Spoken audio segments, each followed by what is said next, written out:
U.S. soldiers have taken over Baghdad International Airport, but one building is housing 150 Iraqis. The men are dressed in American fatigues and are armed, but they're not impersonating U.S. troops. They're working with them. The most important thing that the American cannot communicate with the Iraqis well. They cannot understand how they feel, how they think. But for us, they're also our people, so we can know how they think and what they need.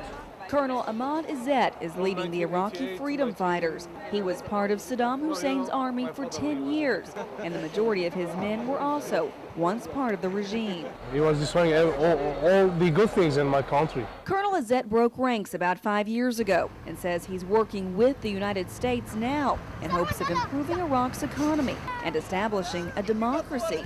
But first he has to convince his people to accept the American military. Tell them that the Iraqi people are taking part in this change. They are taking part to get rid from this regime. They are coordinating with the American just to finish the hard days that Iraq suffered. The freedom fighters are working with U.S. Special Forces and are being paid $75 every 2 weeks. They've also been given the AK-47s U.S. troops took from Hussein's defeated army. One special ops soldier says the U.S. government does trust these men. For security reasons, we won't tell you his name, but he is from North Texas. These men have been in opposition to Saddam Hussein over many years.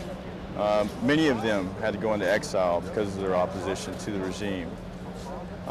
They wanted to come back, though, to work towards a more free Iraq. The Iraqi freedom fighters say one of the things that's better about working with the United States military is the provided food and water, even cots to sleep on. They say when they were working for Saddam, they weren't afforded any of these luxuries. Before the war started, I know that my colleagues are not going to fight.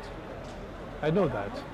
Because I know that 80% of them, they hate Saddam. They just want to get rid of him. Now these Iraqis will go back into Baghdad, side by side with American soldiers, helping to provide a security presence in their city and trying to make their country a better place to live. In Baghdad, Sarah Dodd, CBS 11 News.